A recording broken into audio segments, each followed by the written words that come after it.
very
So welcome, everyone, and thank you for coming to the America's office of the IISS for this launch of one of our latest Adelphi books, North Africa in Transition, The Struggle for Democracies and Institutions, edited by Ben Fishman.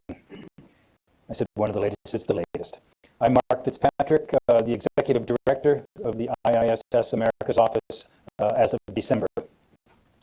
I think you all know the Adelphi series is the flagship publication of the IISS. It's our contribution, one of the contributions to policy-relevant, original academic research. The book is available at the back afterwards or online at IISS.org. So the three speakers have extensive experience in the countries that are the theme of this book. As noted, Ben Fishman, the editor of this Adelphi book, he served for 4 years at the NSC, National Security Council, including as director for North Africa and Jordan from 2012 to 2013. After which he became a IISS consulting senior fellow, and it was in that capacity that he edited this book. Haim Malka is a contributing author of North Africa in Transition. He's a senior fellow and deputy director of the Middle East program at CSIS, where he oversees the program's work on the Maghreb. His areas of research include religious radicalization, government strategies to combat extremism, violent non-state actors, and North African politics and security. John DeRocher was not a contributor to the book, but he's going to contribute some policy perspectives. He's a Deputy Assistant Secretary of State for Egypt and Maghreb Affairs. Previously, he served as Deputy Chief of Mission at the U.S. Embassy in Baghdad. He also served in Baghdad from 2009 to 2010 as Minister Counselor for Economic Coordination. So the book that we're going to talk about today examines how the politics, security, and economies have changed in the North African states of Morocco, Algeria, Tunisia, and Libya. Ben and Haim will speak directly on how the themes of the book relate to current developments and policy implications. John will then follow by offering the U.S. view of priorities and challenges in the region and where North Africa fits into the landscape of U.S. priorities in the Middle East. We've asked each of the three to speak for no longer than 10 minutes so that we can have a half an hour or so for discussion and Q&A afterwards. So Ben, please kick us off.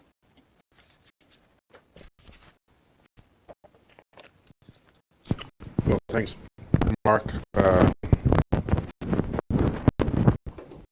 Thanks, Mark, and thanks especially to the IISS for supporting this project. I have a number of people to thank that shouldn't go against my time. To John Chipman, first of all, for supporting this project and envisioning it, to Steve Simon for help kicking it off, to Nick Redmond and his team for shepherding the publication, and most importantly to 6 great authors who contributed the chapters to this volume. I am, to my left, is going to be representing all of them, so he has a long list to cover. And most importantly, also thanks to John DeRocher for participating today. I worked with John for more or less 2 years, I believe, in government. He was a fantastic colleague. Periodically, the White House and the State Department, as you know, have differing opinions about policy directive and directions, and John made that process as easy and smooth as one could hope. So I want to outline the major themes of the book.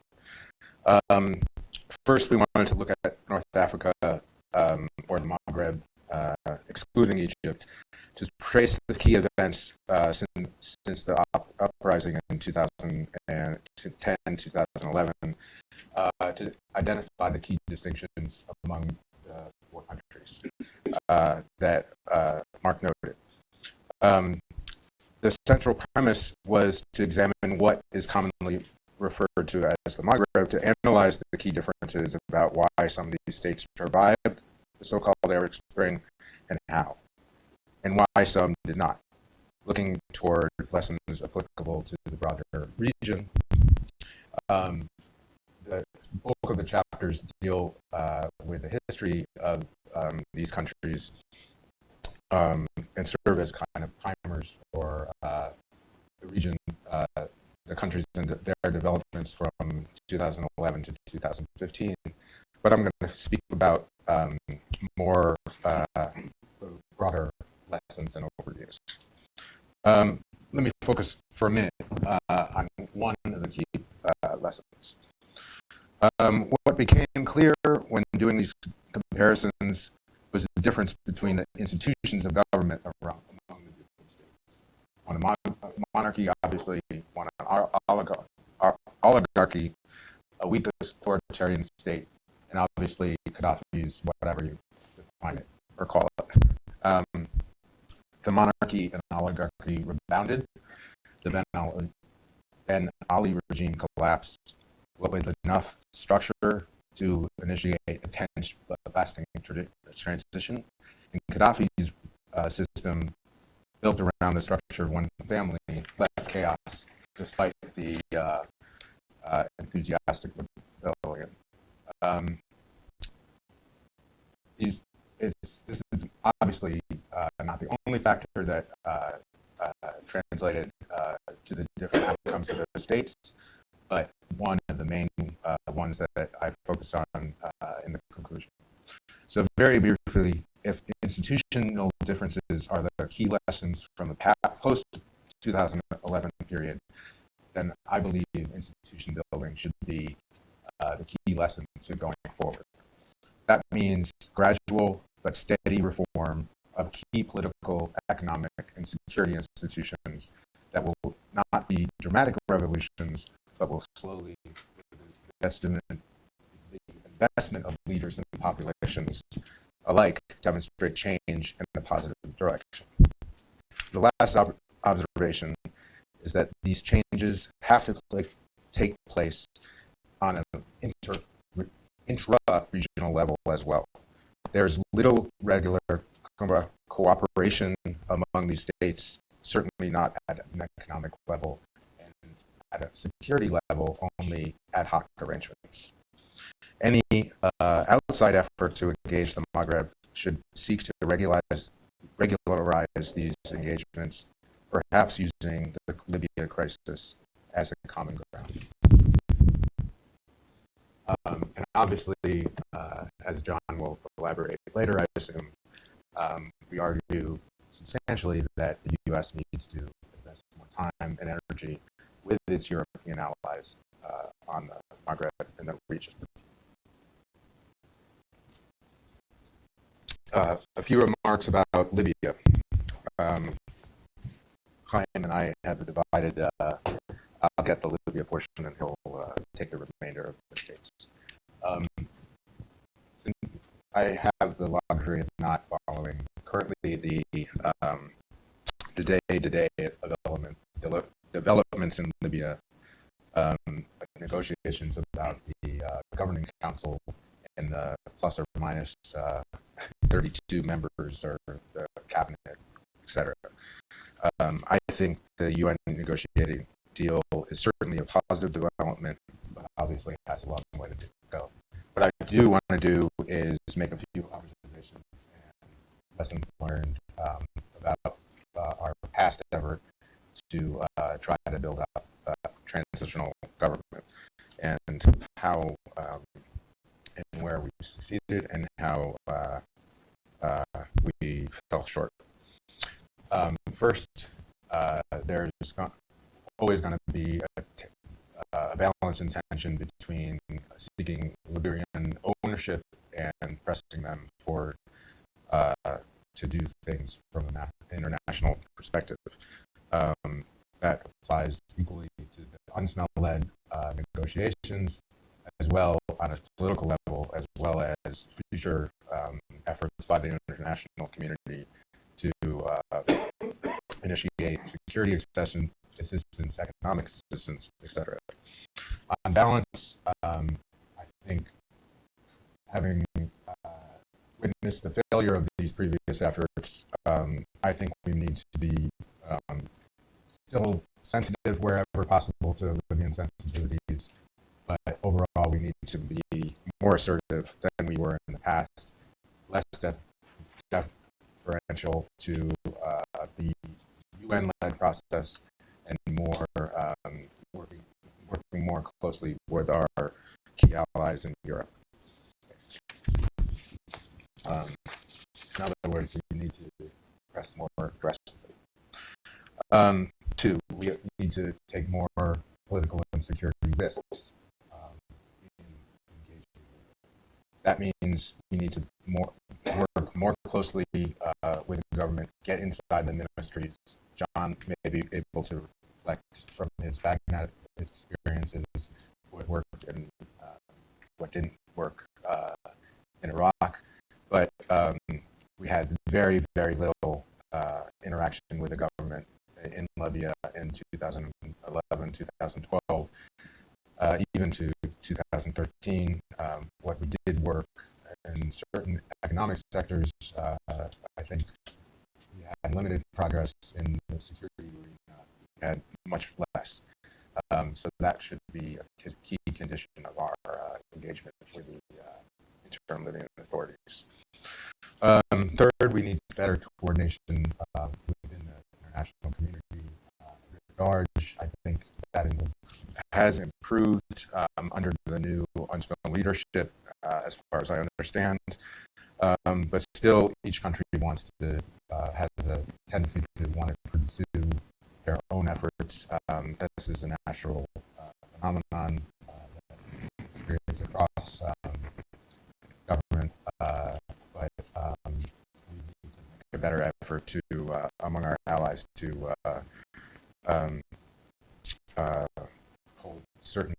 divide certain sectors for among us and hold regular accountability. And fourth, what flagging horse that I unsuccessfully tried to emphasize in 2012 period was to try to empower local governments at the expense of a paralyzed national government. That means decentralizing as much as possible, giving local councils the authority and budgets to do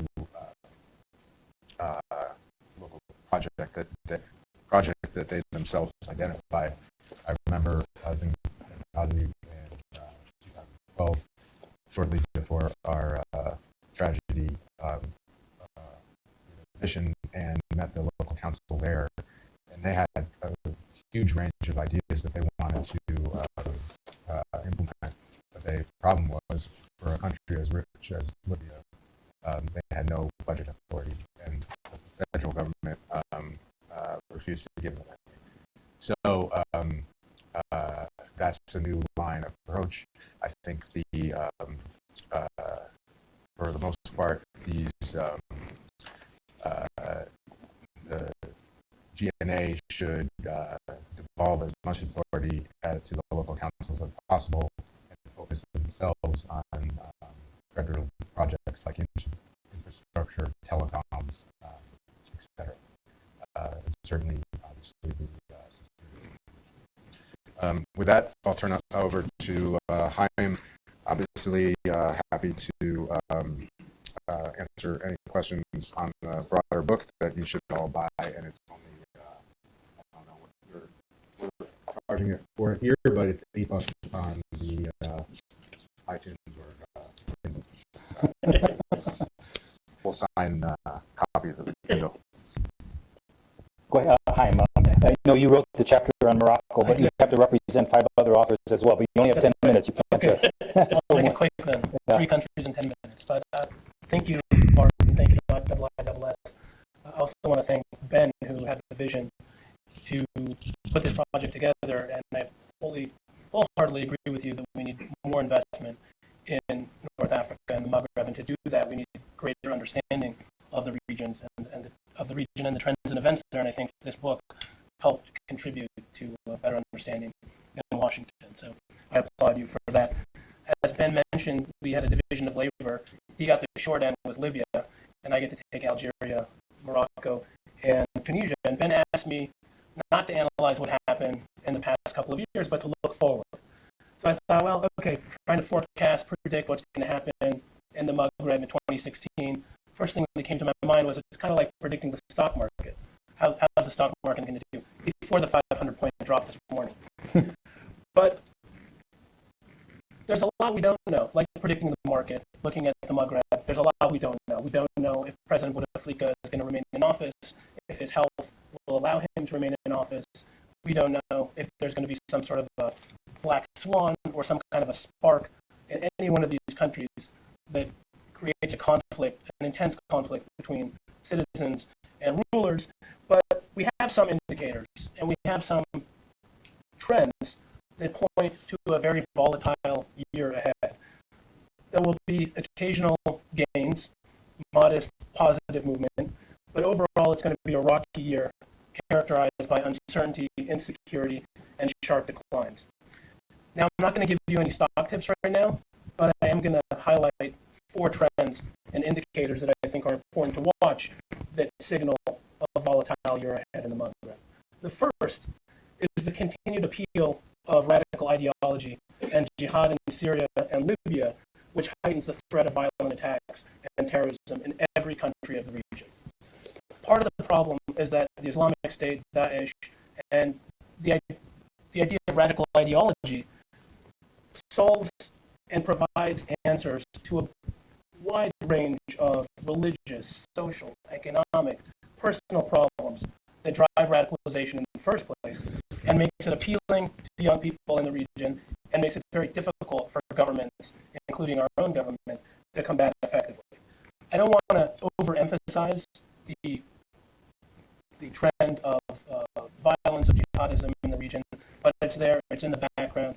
We already know the Tunisians make up one of the largest groups of foreign fighters in Syria and in Libya. And while Syria remains the focal point for jihadist recruitment, most importantly for Daesh, I think Libya is becoming an increasingly attractive magnet for North Africans and from Sahelian would-be jihadists, simply because of its accessibility and the ease of reaching Libya compared to the ease of reaching Syria these days. So Libya as a focal point for regional jihad, attracting Maghrebis, Algerians, Tunisians, Moroccans, and others, is going to be very important. Part of the problem I see with this is in the response. The counterterrorism response that's going on now is intense, and the tempo is reminiscent in many ways of the arrest campaigns in 2003 following the Casablanca bombings, where thousands of people were rounded up in Tunisia, in Morocco, and elsewhere, and several countries passed harsher, more intense counterterrorism laws, which allowed them to detain people. And we saw a widespread rounds of arrests that actually contributed to radicalization and reinforced many of the problems that were faced in the region, and contributed jihadists that were eventually let out of prison in 2011 in Tunisia, some that were pardoned in Morocco, that ended up taking the path of jihad and going back to Syria or going back to Libya. So the counterterrorism response is increasingly intense, and I think reinforces radicalization rather than provides an answer to it. Jihadist groups are now calling for violent attacks in every single country of the Maghreb, on social media, through videos, and other propaganda. So there is an intense effort underway. And some of these countries, Tunisia in particular, are not particularly well equipped to deal with the problem of terrorism, both on the border areas, but also in urban areas where the human intelligence apparatus of Tunisia, for example, is very lacking at the moment. Residents are afraid to cooperate with the police in some of the larger urban neighborhoods where jihadists have sought refuge, and there is limited cooperation among the different security and intelligence agencies as well, which limit the counterterrorism effort. Again, I don't want to overplay the role of security, but it's certainly a big one. The second trend, which I think points to volatility, is an ongoing failure of governments to make difficult policy choices and decisions on critical economic and social issues that contribute to youth marginalization and radicalization. There's a plus and a negative here, because on the plus side, this drive for consensus and compromise has prevented a further decline into violence and conflict. We saw that in Tunisia in 2012 and 2013, where the two main political factions, Ennahda and Tunis, came together in the spirit of compromise to prevent further bloodshed and crisis and conflict. In Algeria, this drive for consensus is the name of the game and epitomizes the entire political apparatus and economic apparatus. But the failure to make decisions and set policy on controversial issues like privatization, like liberalization, like reforming state-owned enterprises, on investment laws, on banking laws that could help spur the economy and diversify the economies in places like Tunisia and Morocco, are actually prolonging many of the socioeconomic challenges that drive, again, marginalization, radicalization, and fuel a whole range of grievances.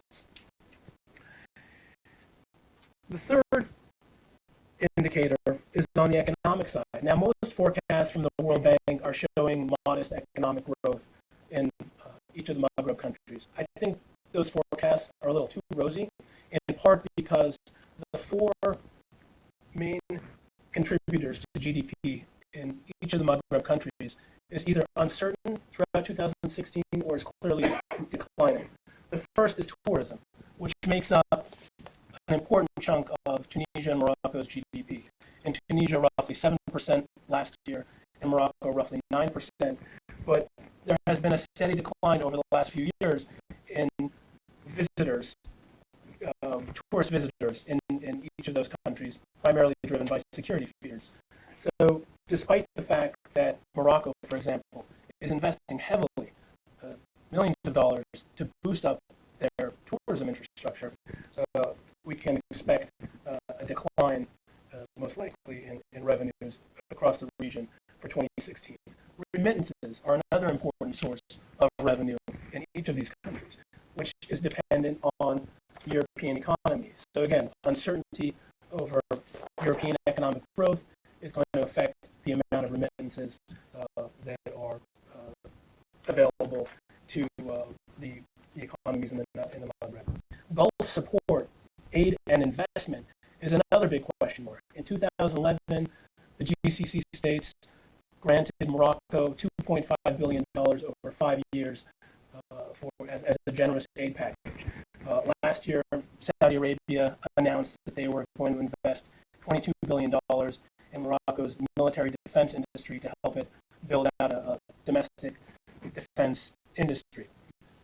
That's on the positive side, but with oil prices sinking to $28 a barrel and an oversupply in the market, in global markets, it's unclear how GCC states are going to prioritize their aid and investment in the Maghreb and the broader Middle East over the next year. So again, a big question mark and uncertainty. Which brings us to the fourth point of oil. Oil makes up 60%, oil revenues, hydrocarbon revenues, make up 60% of Algeria's government spending. Oil has been the key driver of stability in Algeria over the last decade, and I can't overemphasize this point enough. It was Abdelaziz Bouteflika that brought stability to Algeria after 10 years of civil war and violence on the heels or on the wave of high oil prices that allowed the government to spend generously on infrastructure, on social services, and to essentially provide for many of the socioeconomic grievances and demands that people had that were potentially driving instability. The inability of Algeria to continue funding these kinds of social economic projects and distributing energy rents could be potentially destabilizing. In 2015, Algeria already had a $50 billion budget deficit, which caused it to spend down some of its foreign reserves. But this is a critical point to watch in Algeria. And then fourthly, and it's important, I may just backtrack for a moment, Algeria in many ways is the linchpin of the region. I was in Tunisia in September, and I had a conversation with somebody, a guard at the British embassy, and we were just standing around talking about the environment, the security environment, and he said he was complaining about how the situation in Tunisia was so difficult, and then he said, but thank God for Algeria, thank God for Abdelaziz Bouteflika. The stability in Algeria is helping the situation in Tunisia. So the flip side of that, and the fear is that if Algeria becomes destabilized, it's going to affect every single country in the Maghreb and Sahel and potentially Europe as well. And then finally, the fourth trend that I see affecting volatility in the Maghreb is that the uprisings of 2010 and 2011 did not sufficiently address popular demands or change the status quo for most people. So there's a lot of unfinished business in the region. We're hearing a lot about Tunisia and the slide back potentially to authoritarianism and the Ben Ali system. I wouldn't put too much stock into that at the moment. I wouldn't overemphasize that. But we see the latest IRI poll that came out recently indicating that 83% of Tunisians that were polled see their country moving in the wrong direction. We see the riots and the clashes in Kasserine this week between protesters and the security forces as well, indicating that the socioeconomic demands, the marginalization, none of those issues have really been addressed by the state in any of these countries. And I think Morocco highlights this in an important way, and this was the argument of the chapter that I wrote in the book, was that the reforms that the monarchy put forward in 2011 did a lot to help stabilize Morocco at a very volatile time in the region. But those reforms were focused on constitutional and political issues, which satisfied a small part of the demands of most of the protesters in Morocco. They didn't address many of the socioeconomic issues, the calls for justice, the calls for dignity, which are much less tangible and much more difficult to measure, but which really drive people in Morocco and in the region. And without addressing those less tangible issues like justice and dignity, corruption, favoritism, that it's likely that we'll see another round of protests in the future. And the question in Morocco is whether those protests in the future are going to call for a more revolutionary change or the evolutionary change that we saw protesters calling for in 2011. I think we're also seeing a lot less tolerance in the region. We have a tendency in Washington to focus on democracy and political reform, but I think there is less and less space for dissent and less space for less tolerance among the political elite across the region. We're seeing harassment of artists and musicians and journalists in every country. We're seeing harassment of the LGBT community. And I think what this signals is growing insecurity and fear among the ruling elite. So, to sum it up, the year ahead is going to be volatile. The challenge ahead for governments and for the U.S. is not to panic and not to exaggerate either the ups or downs and the wild swings that we're inevitably going to see, but to take a long-term approach. That means not letting the volatility and fear of instability paralyze decision-making and choices that are critical to addressing a long list of grievances and challenges that over time can build more security and growth. Thank you. Thanks very much, Chaim. John, you've heard some suggestions for policy and not to overreact. How are you reacting? Well, first, Mark, thanks for the invitation. I appreciate the invitation. I appreciate the book, which I was telling Ben I haven't read it all, but I went through a lot of it, and I found it, it's useful, and certainly, Ben will remember this. Sometimes it's hard in the day-to-day of getting through what it takes to implement policy. It's hard sometimes to step back take a look at a bit of a bigger picture and keep a perspective on things, which I think the book makes a really constructive contribution to, and I certainly appreciate it and appreciate the opportunity to talk today. I mean, just from looking back at sort of the themes of the book and just some of what Ben and Jaime said today, and as I sort of prepared for the conversation today, a few things struck me. It's hard to talk about a Maghreb policy. All of these countries came out of the recent upheaval in all such different places. It's good to look holistically, but you really have to take each country's situation individually and work with it in the most productive way possible. So it can be hard to talk, except in very broad terms, on a Maghreb policy, rather than talking about policies with individual countries. But I mean, a few things I'll mention. What we're looking to do is build effective partnerships with all of these countries in their various individual states at the moment, helping build government capacity, build governance capacity, help build the institutions that make the title of the book, help find ways to spur economic growth to address the issues that a lot of people have already raised. A major part of that has to be assisting in the security effort to counter violent extremism that's already been discussed, and finding a way to do so that does so effectively and productively, and also takes into account the need to build the human rights environment that contributes to that effort, which is always something that we try to do. Helping them deal in the security sense with border security and with deal with all of the flows, the drug flows, the people smuggling, all of the things that may not be indigenous, but that cause such problems throughout the region. And then on the economic side, a lot of the challenges have already been mentioned, and I won't go back to them again. But doing what we can in partnership with these countries to take down barriers for trade and investment. It's been mentioned. One of the things I was going to highlight, how little intra-regional trade there really is, and we think that very much holds countries back. A lot of youth unemployment, some economic structures in some places that are not very flexible and not very welcoming don't create the right environment to invite investment.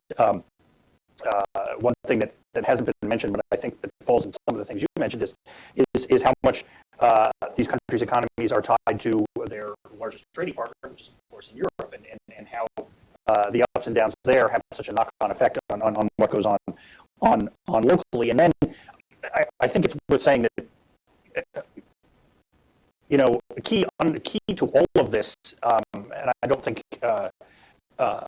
my colleagues up here would disagree, is the whole situation in Libya and how much I mean, most immediately for Tunisia in the countries we're talking about, but very broadly in the region, how the instability in Libya has the potential to cause, to make what the other countries want to accomplish that much harder. So, I mean, that not only for Libya itself, but for the broader region needs to be a very big focus for us, and it is. I mean, just to briefly, some of this stuff has been mentioned, so I don't want to repeat too much, and I don't want to take time away from questions, but just to highlight how different some of these countries are. I mean, Morocco is already a major non-NATO ally of the United States. It's been a strategic partner for some time. It has an FTA with the U.S. It's always looking for ways to take advantage of that FTA to build its economy.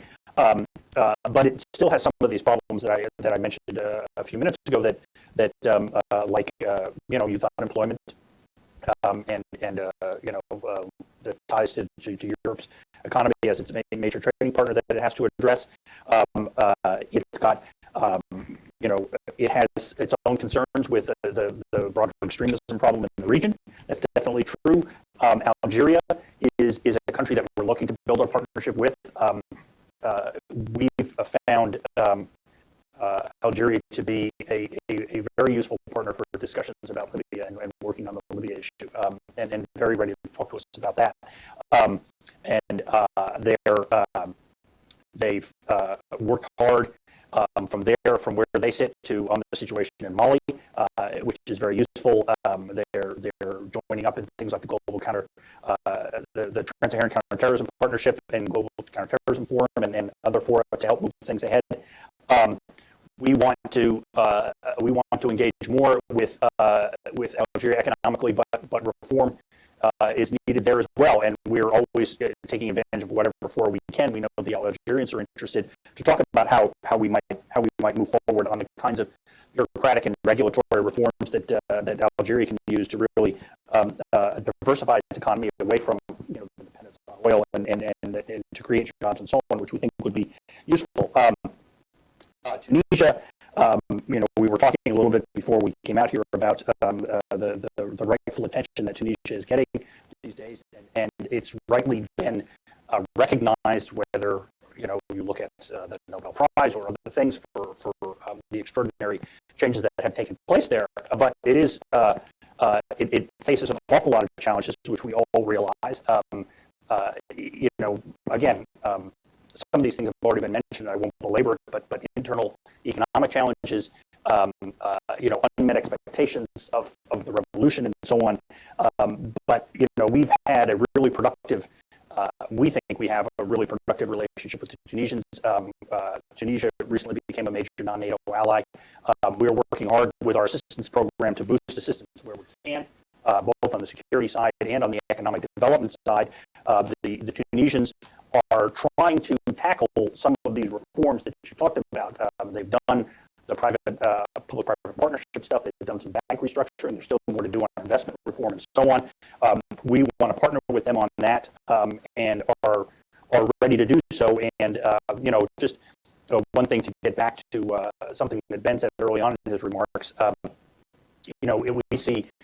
We see partners, in all of these countries, but can only partner with them at whatever pace they're ready to go. But that's something we're anxious to do. On Libya,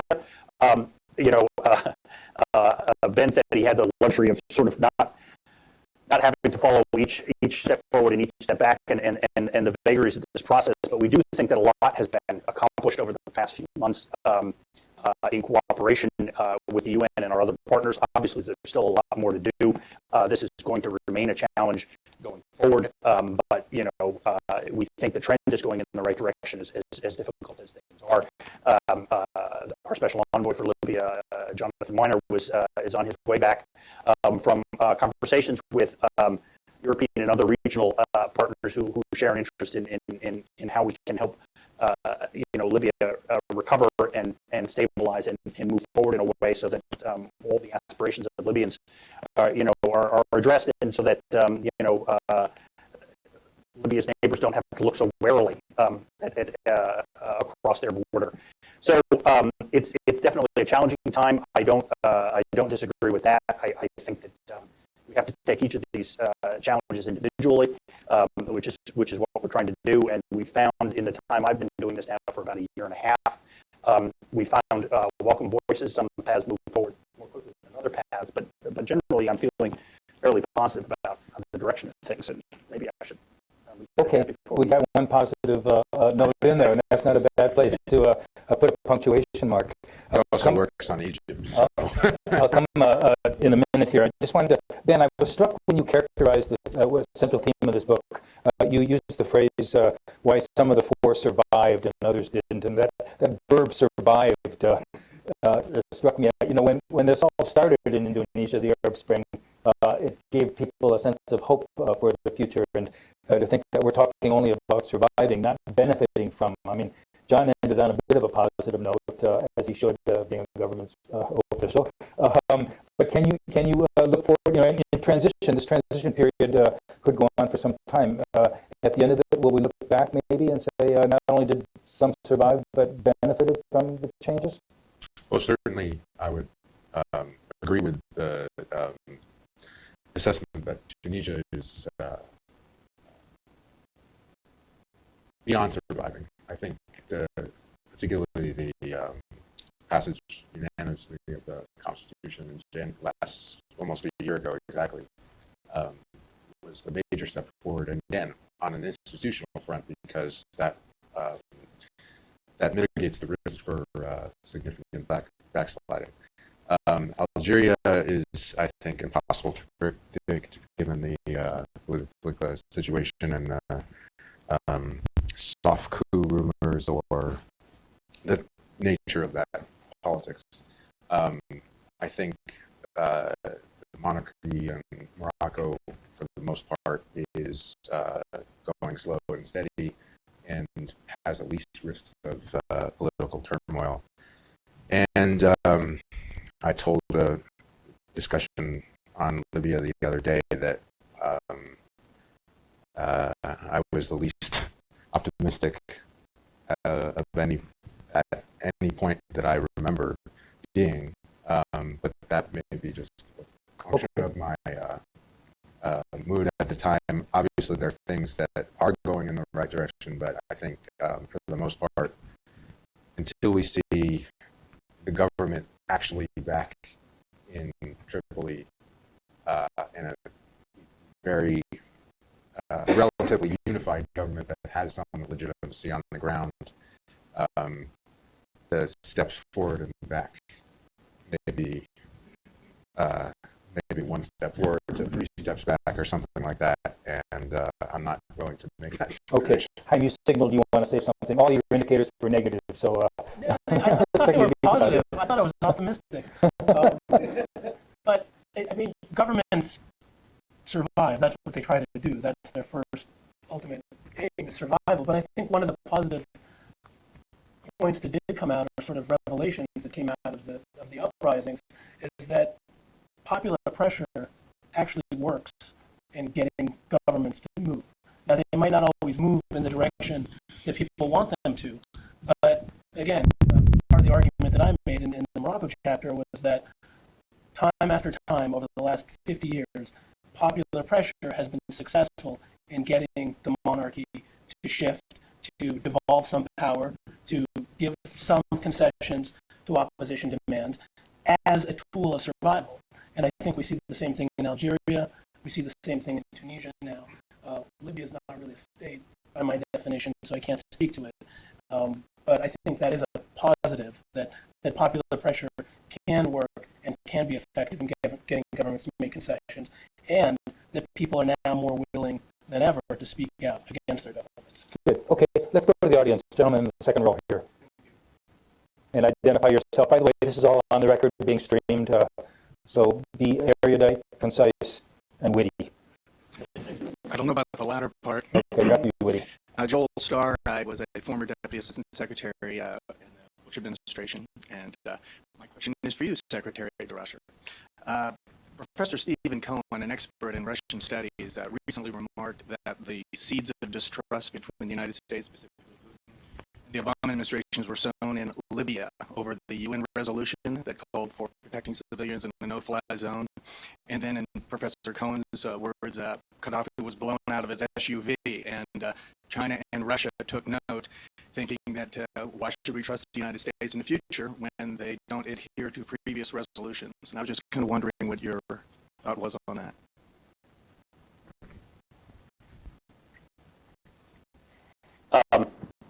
I will assure my Russia colleagues that I won't drive into their lane on U.S.-Russia relations. All I will say is what I've seen over the past, I mean, I started in this position about 18 months ago. And what I've seen, particularly in the past 4 months or so, is a recognition, different partners, different countries that have an interest in what's going on in Libya may come at this from slightly different directions, but I have seen generally a recognition that a solution needs to be found, and a solution that brings Libya a unified government that starts to restore institutions and starts to work on reducing the ungoverned space that allows extremism to grow, that there's a recognition of the value of that in among all the partners that we deal with, and I think talk about being pessimistic or optimistic. I mean, some of where this comes from, where I saw all of these things when I got to this job 16 months ago, and where we are today. As difficult as the Libya situation remains, I think that there has been a fair bit of movement forward, and I see fewer divisions among those partners than I did when I started out on this a while ago. Okay, thank you. If we have time at the end, we might come back to you and ask you what you thought we should have done with Gaddafi. But let's go here to this gentleman and then in the third row. Eric Schmidt with the New York Times. Another question for the Secretary. There are reports that foreign fighters are being turned away from Syria and actually going to Libya. I think the panelists may have alluded to it. How do you assess the situation of the Islamic State in Libya right now, particularly in Sirte, and what's the U.S. government and its ally partners doing about that from a security standpoint?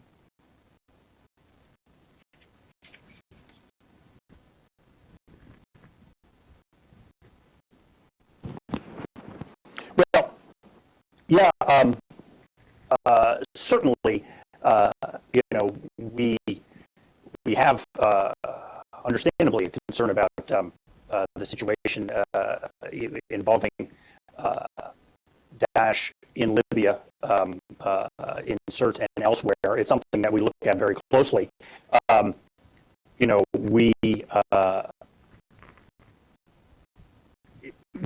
What we really need to do, and it may not be something that moves always as quickly as we would like, is we really need to work with Libyans, first and foremost, and with other concerned international partners to build the kind of unity government and partner in Libya that can act against this. Without such a partner, it's going to be very hard to move forward on these things. And so, I mean, that's one thing that unifies all in these discussions is an understanding of what threat that might pose and the need to tackle it. Specifically, the U.S. government right now, that threat is by all accounts growing. Well, without getting too far down into the weeds of things, we're what we, just to reiterate, what we really need to do is build up and work towards creating, with Libyan partners, creating a unity government in Libya that represents all Libyans, that can exert its authority and start to restore sovereign authority over these empty areas and remove the kind of vacuum of authority that allows extremists to thrive. Okay, thanks, John. In the third row here. Yes, my name is Lorenzo Bruscagli. I'm with Moroccan American Center. I have a question for Mr. Malka. You mentioned that Morocco in 2011 was able to push through a series of political and constitutional reforms, but they didn't really address those intangible issues that you mentioned that dealt with justice, dignity, and corruption. In your view, given your research, what specific reforms could or should the government and the monarchy push through on these themes? On the intangible issues, I think it's not only Morocco that's failed to address them, it's every country in the region. And this goes to issues starting with education and creating an education system that actually prepares students for jobs. It's about tackling corruption and the system of favoritism which exists in every country, which gives access to certain people from certain families to certain resources and benefits, whether it's getting into a decent school or getting a government job. So I wrote the chapter on Morocco, but the issue of those intangible questions of justice and dignity apply to every country. In the fourth row here. Yes, my name's Evan, and I guess I went to Georgetown. I'll represent them, let's say. Representing Georgetown. Instead of my employer, it's a better idea. So you mentioned intra-Maghreb unity. So in the past, there's been the Maghreb Union in the 80s that has failed to kind of take forth because of one principal issue, Western Sahara. So how can the Maghreb overcome the issue of Western Sahara? That seems to be the linchpin to Maghreb unity, in particular Algeria and Moroccan rapprochement. So thank you. That sounds like a great question for the deputy assistant. Or the editor of this volume. Ben, have a go at it. We avoided the issue of Western Sahara in the book, for better or worse. The only observation I'll make is that diplomatic process was deeply underway both before the Arab Spring and after.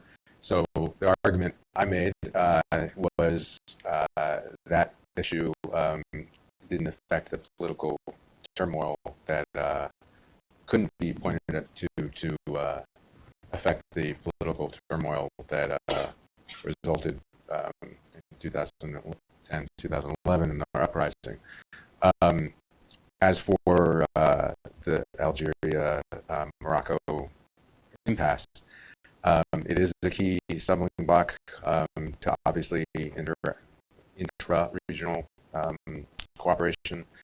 I think Secretary Clinton made, I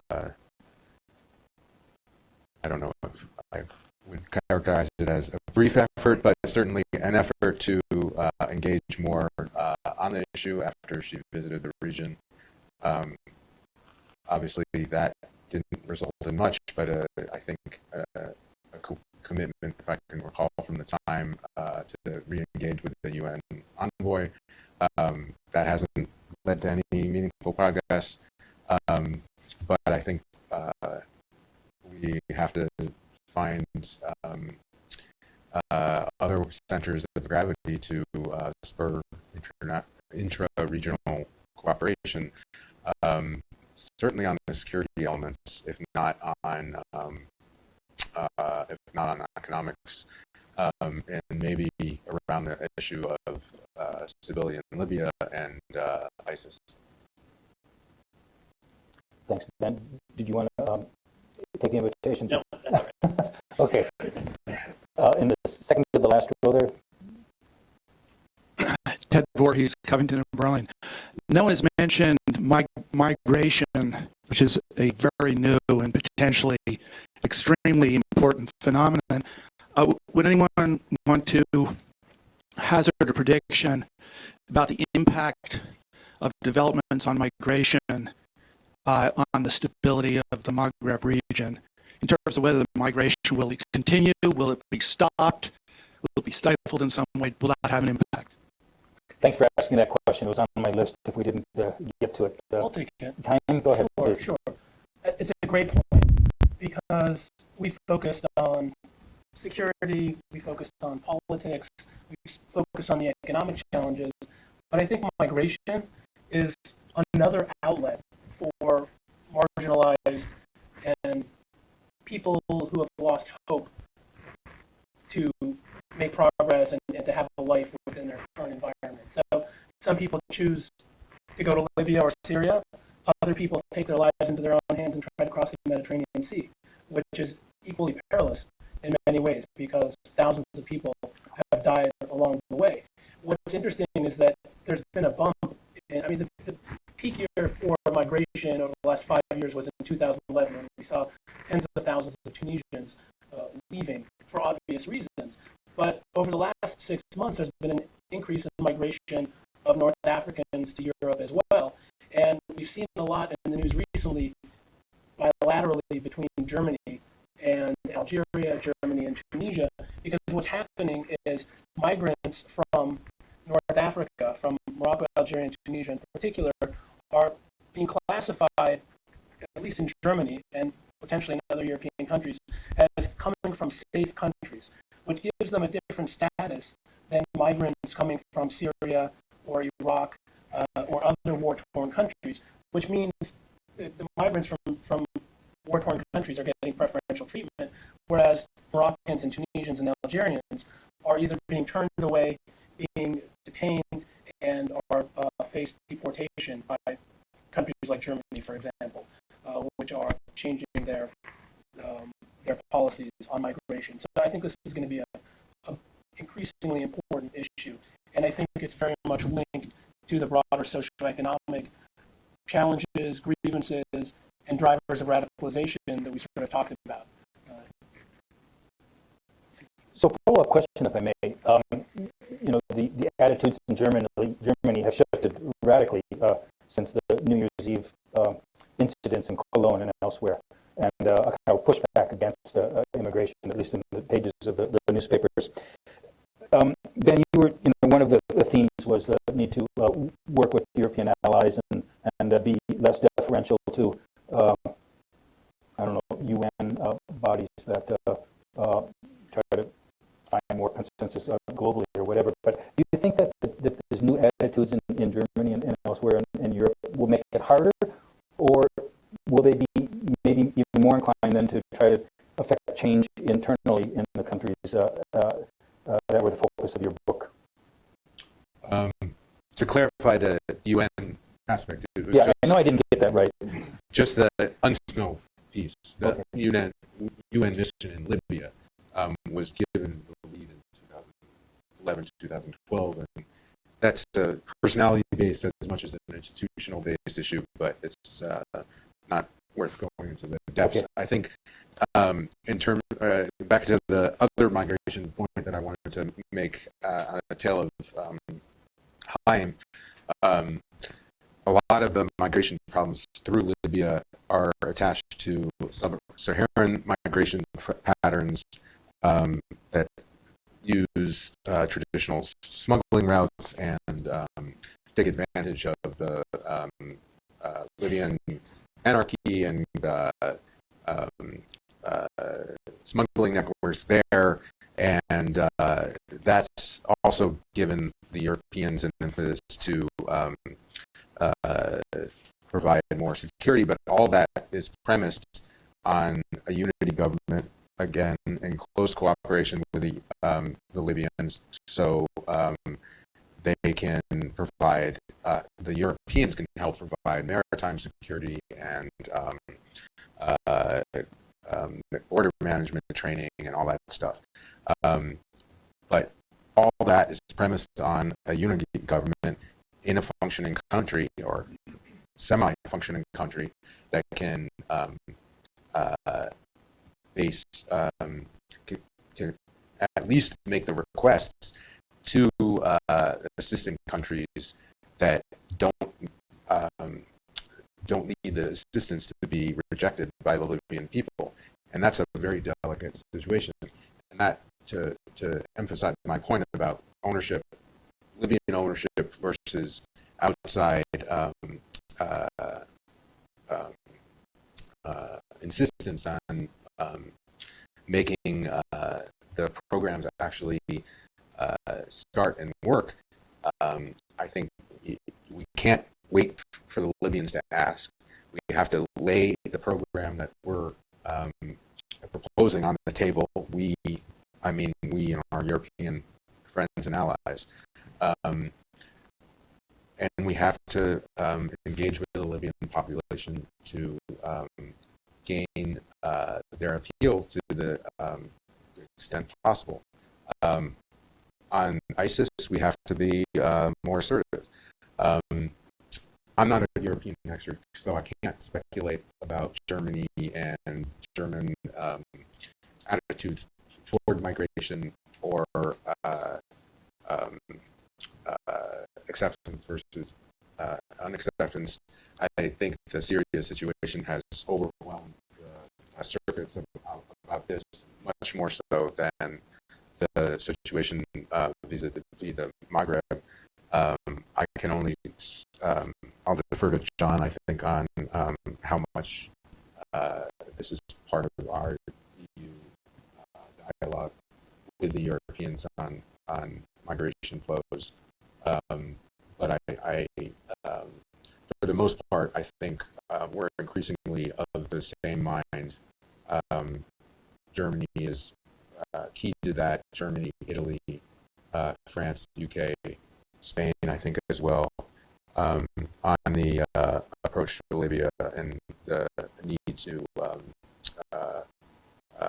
support the UN-led process on a unity government and then working forward from there. Okay, well, thank you, Ben. We've come to an hour. We like to keep these timely so that we advertise that people can leave when we say they're going to leave. Unless we have any final comments from John or Chaim, I think we'll leave it at that. Thank you very much for coming. This is a good book. I come at it from, yes, let's give a round of applause. I'm going to make one more pitch.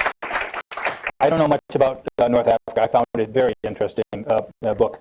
The next in the Adelphi series will be a kind of a similar book. This one focused on Egypt, and again, a collection of different authors bringing a perspective on it. Other upcoming book launches here, watch this space, will be our annual military balance publication in early March. We've got a publication on cybersecurity, a strategic dossier that we will be launching. We'll be launching my own next book about proliferation potential in Northeast Asia. So keep on the mailing list, buy the book on your way out, and again, thanks for coming. And thank you again. Thank you.